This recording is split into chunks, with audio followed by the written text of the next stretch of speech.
Hola, ¿qué tal? Bienvenidas y bienvenidos a una nueva edición de nuestros temas del día. Les saluda a Luis de Jesús y como de costumbre, les invito a revisar de inmediato nuestra pregunta del día. Ahí la tienen, nuestra pregunta de hoy tiene que ver con nuestro primer tema, Ecuador. Un tribunal de Ecuador condenó hoy a 8 años de cárcel y 25 años de inhabilitación política al expresidente Rafael Correa y al ex vicepresidente Jorge Glass por presunto delito de cohecho agravado durante su gobierno. ¿Por qué esta sentencia ahora, en medio de la crisis por el COVID-19? Esa es nuestra pregunta de hoy. Participe de ella, la consigue en Twitter, en nuestro usuario @LuisTelesur. Sobre este tema iniciamos hablando en nuestros temas del día en medio de la crisis por la pandemia global del coronavirus que afecta con especial gravedad a Ecuador. La justicia de ese país determinó hoy condenar a 8 años de prisión al expresidente Rafael Correa y al ex vicepresidente Jorge Glass por el supuesto delito de cohecho agravado. Este es nuestro primer tema del día. La sentencia del tribunal incluye la inhabilitación política de Correa por 25 años. También fueron sentenciados el exsecretario jurídico de la presidencia, Alexis Mera, la exministra de Transporte y Obras Públicas, María de los Ángeles Duarte. En total son unos 20 funcionarios. La medida que se da en medio del colapso del sistema sanitario por la pandemia de coronavirus coincide con las acusaciones de lawfare o uso político de la justicia que sostienen los dirigentes desde el inicio del gobierno del presidente Lenín Moreno. Para ampliar esta información vamos ahora hasta Quito con nuestra corresponsal Denise Herrera, quien tiene la información. Adelante, Denise, saludos, cuéntanos, actualízanos sobre la situación en Ecuador. Hola Luis, qué gusto saludarte a ti, a toda la audiencia de Telesur de temas del día hoy. Y pues sí, es una resolución que se esperaba ya, era algo que venía denunciándose inclusive desde el propio Rafael Correa, que decía que ya es una resolución acordada previamente que responde a intereses políticos. Al inicio de este proceso judicial denominado el caso Sobornos, como lo definió la Fiscalía General del Estado, a esta supuesta organización de crimen organizado que habría estado liderado por Rafael Correa para realizar sobornos, aceptar sobornos en intercambio con empresas por facturas, empresas privadas y públicas. Sin embargo, hoy se ha hecho pública la resolución que muy bien tú lo decías. El Tribunal de la Corte Nacional de Justicia resolvió culpar de cohecho, del delito de cohecho agravado a Rafael Correa y al ex vicepresidente Jorge Glass por 8 años, y esta sentencia también incluye esta inhabilitación por 25 años en la política ecuatoriana. En ese sentido, lo que se vino diciendo desde el inicio del caso Sobornos son las denuncias de irregularidades en este proceso judicial. La defensa legal, uno de los abogados principales del expresidente Rafael Correa, lo vino denunciando insistentemente. Inclusive muchas de las pruebas de descargo que él tuvo para contrarrestar la información de la fiscal Diana Salazar no fue admitida. Recordemos que este caso, Sobornos, parte de una investigación periodística, y a raíz de eso, denominado Arroz Verde, la Fiscalía toma los elementos que para la fiscal Diana Salazar eran importantes y poder retomar una causa judicial en contra de Correa. Recordemos que él también ya fue acusado en el caso Balta, también fue un caso denunciado por persecución política, pero ahora vemos también este pronunciamiento de la Corte Nacional de Justicia, que ha retomado sus trabajos, sus actividades, igualmente con este caso, y allí también es la pregunta de qué beneficia o qué beneficio tiene avanzar con un caso como se lo ha categorizado en distintos sectores políticos como un caso político, sobre todo en esta crisis sanitaria. Además, dentro de estos 21 procesados, como tú bien nos decías, está uno de los exsecretarios jurídicos de Rafael Correa, también la exministra de Transporte Público, pero también la ahora actual asambleísta Liliana Bonilla, que recientemente publicaba ante la decisión del tribunal, a ella se le acusa como coautora de este delito. Ha hecho un comunicado oficial, Luis, te lo repaso directamente como lo que ella ha dicho. Existen miles de causas judiciales paralizadas por la emergencia sanitaria. Sin embargo, mientras cientos de compatriotas siguen muriendo en sus hogares a causa de COVID-19 y otros con mejor suerte claman desesperadamente por atención en los hospitales, la dirigente de Justicia Ecuatoriana ha decidido anunciar la sentencia en mal llamado caso Sobornos. Tengo comentarios sobre la injusta sentencia. Desde el primer día demostré mi inocencia y desvirtué con pruebas los pocos argumentos que Fiscalía tenía. Nunca olviden los nombres de quienes en medio de esta tragedia tuvieron como principal preocupación la persecución política en lugar de salvar vidas. Así lo anunciaron en un comunicado oficial de Viviana Bonilla, quien actualmente es asambleísta, es igual culpable, será culpado por ser coautora de ese delito de cohecho agravado. Es alguien que también ha sumado estas denuncias de persecución política, pero sobre todo lo que se viene denunciando también por diferentes sectores afines al correísmo es que el gobierno trata de utilizar ahora esta noticia para alejar la atención de lo que realmente pasa en Ecuador, que es una crisis sanitaria fuertemente criticada en el sentido de cómo las autoridades están enfrentando estas denuncias, particularmente en el epicentro de esta pandemia en el país, que es la provincia del Guayas, en la ciudad de Guayaquil, donde continúa haciéndose públicas denuncias de ciudadanos que no han tenido asistencia del gobierno, pero sobre todo las imágenes que circularon en redes sociales sobre que el gobierno no ayudó a proceder con el protocolo de levantamiento de víctimas fatales de COVID-19. Así que, bueno, esto es lo que nosotros tenemos como actualización en Ecuador, vuelvo contigo a Caracas. Así las cosas entonces en Ecuador. Denise Herrera desde Quito, muchísimas gracias por ese informe. Estaremos muy pendientes a esta situación. Hasta la próxima. Mientras tanto, en entrevista para Telesur más temprano, el profesor Fernando Casado afirmó que las condenas a Correa y sus partidarios buscan incapacitarlos políticamente. Esa prisa y esa forma de intentar llevar a cabo una condena como diera lugar, no solamente del expresidente Rafael Correa, sino también de sus correligionarios, gente muy próxima a lo que fue su gobierno, incluido el vicepresidente Jorge Glass, el vicepresidente nombrado en las urnas para gobernar de manera conjunta con el actual gobierno ecuatoriano de Lenín Moreno, pues creo que eso corresponde con una intencionalidad para impedir cualquier tipo de capacidad política para las elecciones que están a la vuelta de la esquina en febrero del año 2021. Casado también resaltó que el proceso judicial contra el expresidente ecuatoriano en momentos de crisis humanitaria solo obedece a una persecución política. El hecho de que se haya puesto tantísimo énfasis y tantísima intención en llevar a cabo esta condena, pues de alguna manera es inaudito, en el sentido de que ahora hay que centrar todos los esfuerzos para solventar una crisis de carácter, yo diría, claramente humanitario, como el que se está viviendo en ciudades como Guayaquil, que si consideramos un poco las cifras, lo que estamos viendo en cuanto a contagios, en cuanto a fallecimientos en el Ecuador, pues es actualmente el país que tiene un mayor número de fallecimientos y de contagios per cápita. Y esto realmente es muy grave. Y ahí es donde toda la intencionalidad y toda la energía del actual gobierno y de todas las instituciones del Estado deberían estar centradas, y no en espurios procesos judiciales que en realidad no tienen más que una intencionalidad claramente de persecución política. Ahora bien, el dictamen de la justicia ecuatoriana ha sido rechazado por varios dirigentes políticos, entre ellos el propio exmandatario Rafael Correa, que en su cuenta en Twitter indicó que, bueno, esto era lo que buscaban, manejando la justicia, lograr lo que nunca pudieron en las urnas. Yo estoy bien, me preocupan mis compañeros, de seguro ganaremos a nivel internacional, porque todo es una mamarrachada, pero toma años. De tu voto depende que esta pesadilla acabe, decía Rafael Correa. La prefecta de la provincia de Pichincha, Paola Pavón, ha dicho también en Twitter que llegamos al final de otro más de tantos procesos judiciales cargado de irregularidades, resuelto en tiempo récord mientras el país se desangra ante una emergencia sanitaria. Agregó también que el único fin de la madre de todas las batallas es bloquear la participación política de Correa, y lo hacen a través de las cortes porque jamás podrán ganar en las urnas. Están hiriendo de muerte a la democracia. Además, el ex asambleísta constituyente Virgilio Hernández resaltó que Ecuador, desgarrado por la crisis sanitaria y con aproximadamente 2.000 causas pendientes, los señores del odio se apresuran a leer una sentencia en proceso marcado por las irregularidades para proscribir a Rafael Correa, y se utiliza una crisis y la persecución. Además, por último, la asambleísta Verónica Arias manifestó que la sentencia en contra del expresidente es el resultado de la venganza y el odio político de sus opositores, que utilizaron al sistema judicial para inhabilitarlo políticamente.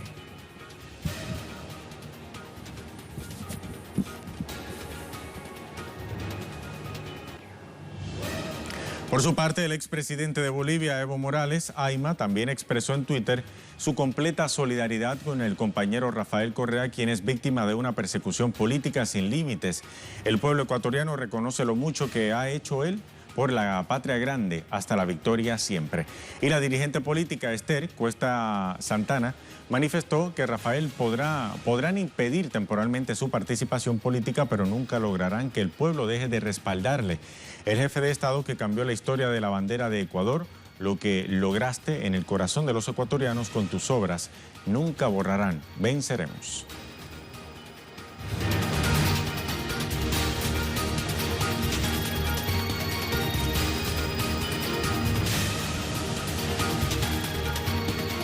Vamos entonces a revisar una vez más nuestra pregunta del día. El Tribunal de Ecuador condenó a 8 años de cárcel y 25 de inhabilitación política al expresidente Rafael Correa y al ex vicepresidente Jorge Glass por presunto delito de cohecho agravado durante su gobierno.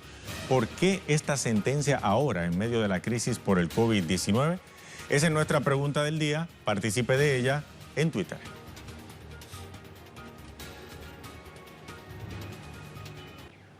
Bien, ahora vamos con nuestra imagen del día de hoy. Antes de nuestra primera pausa, nos lleva hasta Roma, Italia. La superluna rosada de este martes de abril, la luna de hoy será la más cerca a la Tierra en este año 2020, lo que la hace más grande y alrededor de un 15% más brillante de lo normal. Hoy 7 y mañana 8 de abril, este fenómeno astronómico para aquellos fanáticos de la astronomía, les dejamos esta imagen. Vamos a una pausa, ya regresamos.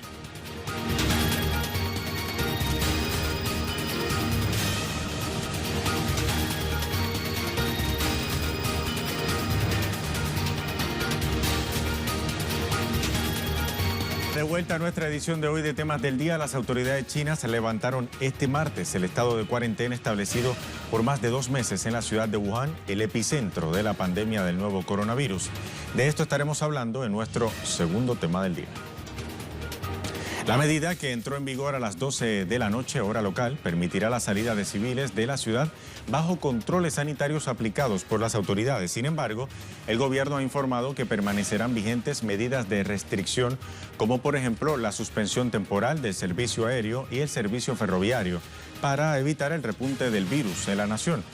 Por su parte, ciudadanos llaman a los habitantes de Wuhan a continuar con las precauciones. Creo que lo mejor es que las personas mayores y los niños eviten salir a la calle. Pueden salir a comprar los insumos diarios, pero deben hacer todo lo posible por no salir de sus casas. Nuestra corresponsal en Beijing, China, Iramsi Peraza, nos amplía ahora la información con el siguiente reporte. Adelante, Iramsi, saludos.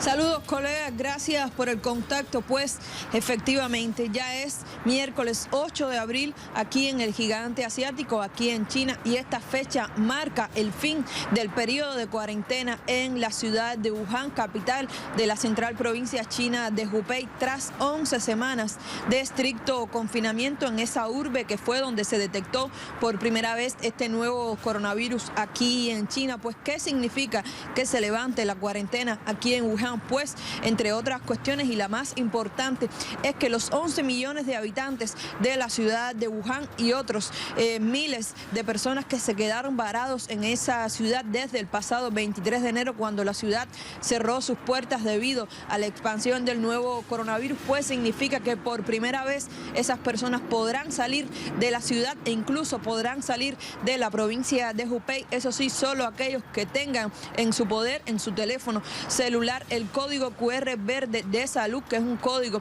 que es emitido por las autoridades sanitarias de la región y que significa que esas personas están en óptimo estado de salud y que no han estado con personas contagiadas, cerca de personas contagiadas en los últimos días, ni tampoco en zonas de peligro. Debemos decir que el grupo de ferrocarriles de China anunció que se espera que cerca de 55.000 pasajeros abandonen Wuhan este miércoles a través de los ferrocarriles del país, una vez que se han levantado las restricciones de viajes.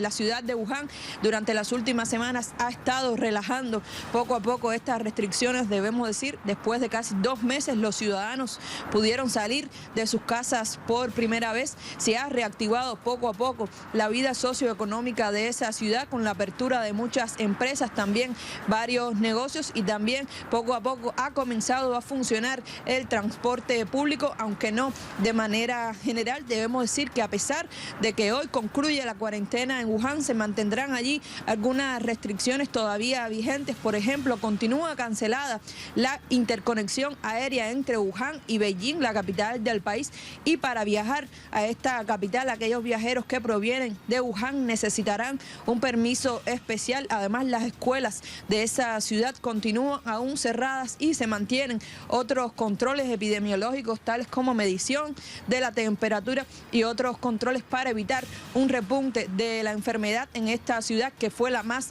afectada en el gigante asiático y donde se reportan la mayoría de las 3.340 muertes que se han producido aquí en China por este nuevo coronavirus. Sin embargo, debemos decir, es un importante paso de avance para Wuhan, ciudad que ha estado, repetimos, cerrada completamente desde el pasado 23 de enero y que ha librado una batalla titánica contra este nuevo coronavirus. La apertura de Wuhan envía además un importante y simbólico mensaje de que China le va ganando la batalla a este nuevo coronavirus y que el gigante poco a poco se levanta. Envía un mensaje además a todas aquellas naciones que están ahora mismo luchando para tratar de detener la expansión de la neumonía COVID-19 en su territorio. Pues hasta aquí toda la información. Nosotros, por supuesto, seguiremos al tanto de todos los detalles. Gracias, Iramsi Peraza, con ese reporte desde Beijing. Pasamos ahora a otras informaciones y para ello revisamos las cuentas de nuestros corresponsales en Twitter.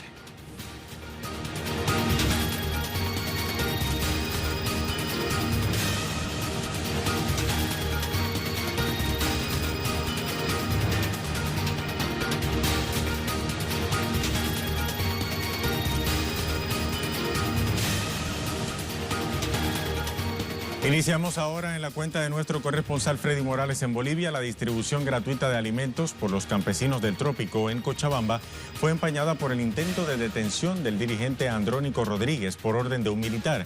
Pese al incidente, se cumplió el objetivo de ayudar en barrios pobres. Escuchemos. La Federación de Campesinos del Trópico de Cochabamba distribuyó en barrios pobres de esa ciudad un total de 18 camiones de frutas y hortalizas que producen y que normalmente llevan hasta los mercados de las ciudades para su venta. Los dirigentes, al distribuir de forma gratuita los alimentos, convocaron a los pobladores a acatar las restricciones que impone la cuarentena total vigente en Bolivia y que hasta el momento ha producido casi 200 personas contagiadas y 14 fallecidas por coronavirus. El acto de solidaridad fue empañado por la decisión de un coronel de ejército que instruyó la detención del dirigente de las 6 federaciones de campesinos, Andrónico Rodríguez, a quien se indicó de provocar desórdenes, pese a que los sindicalistas tuvieron el apoyo de la policía para evitar aglomeraciones. El Trópico de Cochabamba es un bastión político y sindical del movimiento al socialismo del expresidente Evo Morales, derrocado en noviembre pasado. Revisamos ahora información desde Cuba. Reportó este martes la mayor de las Antillas la cifra más alta de casos confirmados en un día desde que se confirmó la presencia del COVID-19 en el país. La isla caribeña tiene ya 396 personas contagiadas con el virus. El gobierno cubano insiste en reforzar aislamiento social. Nayara Tardo nos informa.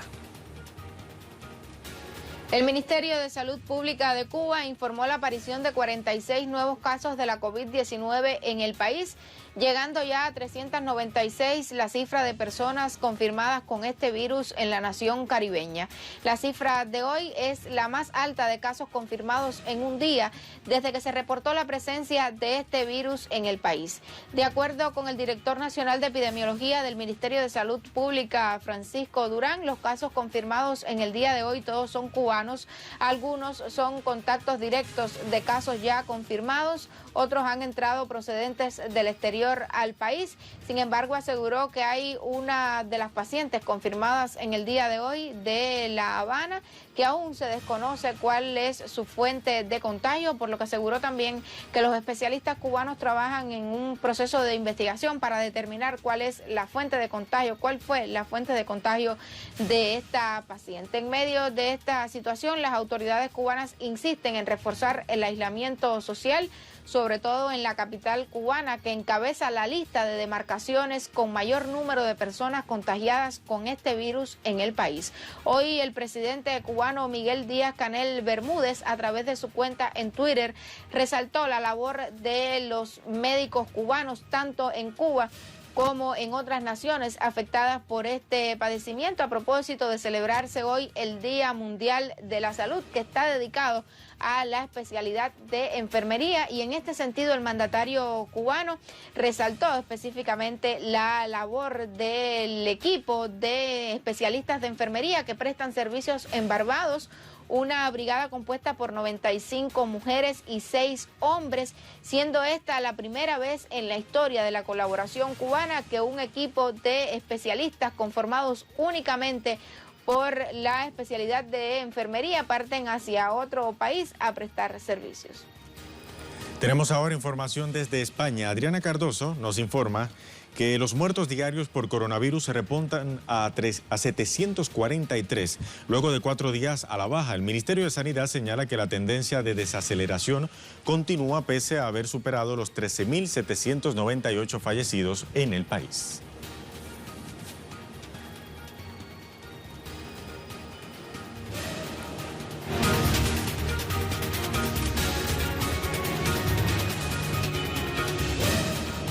Pasamos ahora a nuestro tema en desarrollo, nos lleva hasta Venezuela. El gobierno bolivariano ordenó un toque de queda en los municipios de San Antonio del Táchira y Ureña, fronterizos con Colombia, luego de haber detenido a 3 paramilitares que intentaban infiltrarse utilizando la ola de migrantes venezolanos que regresan a su país.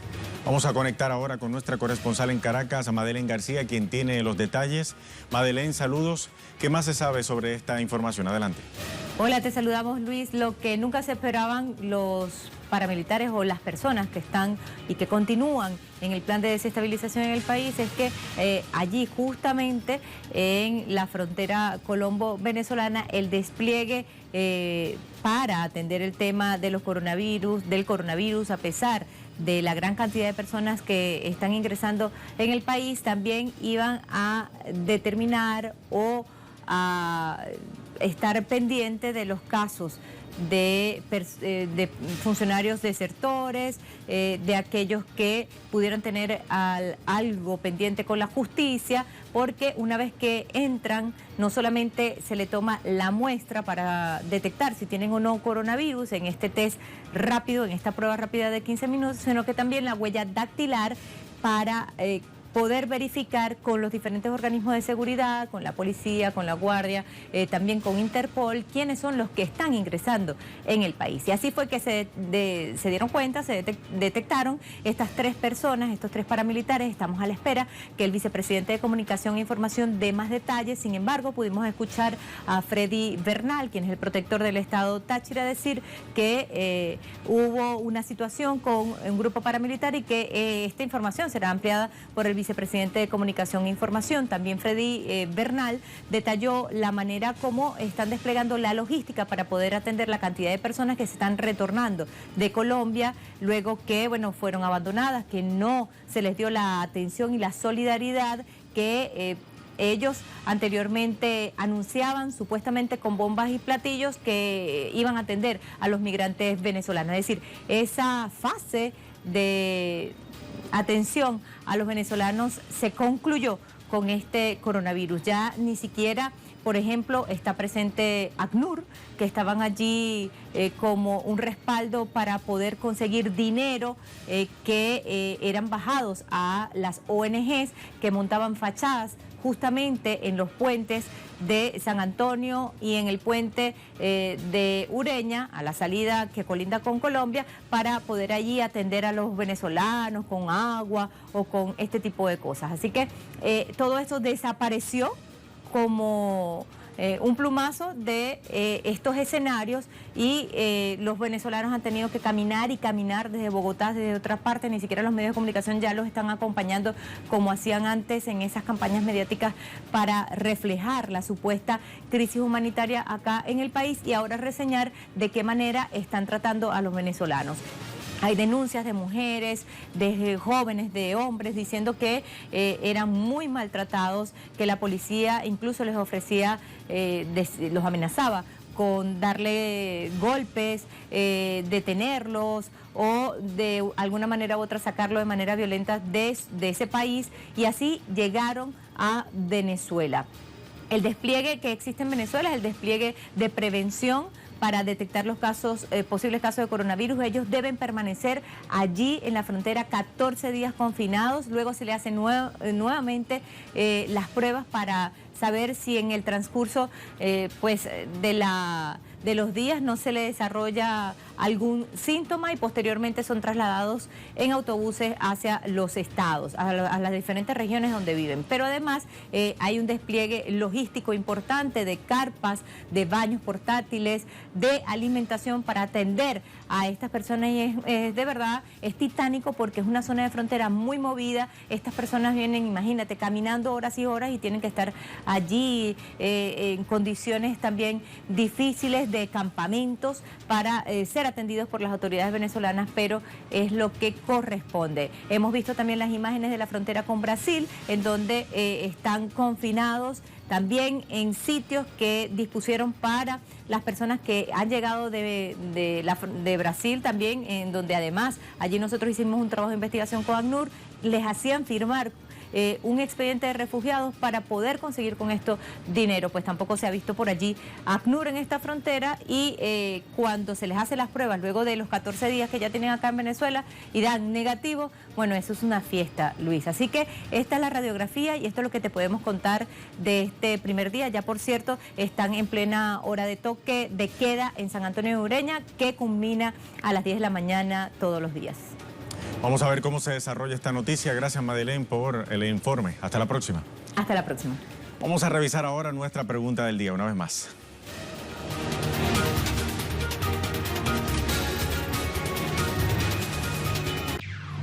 Al inicio del programa le preguntábamos, el Tribunal de Ecuador condenó a 8 años de cárcel y 25 de inhabilitación política al expresidente Rafael Correa y al ex vicepresidente Jorge Glass por presunto delito de cohecho agravado durante su gobierno. ¿Por qué esta sentencia ahora en medio de la crisis por el COVID-19? Vamos a revisar brevemente algunas de las respuestas. Miguel Abolaño, una cortina de humo para tapar la ineficacia de Moreno en medio de la pandemia de coronavirus que ha causado un alto número de víctimas en Ecuador.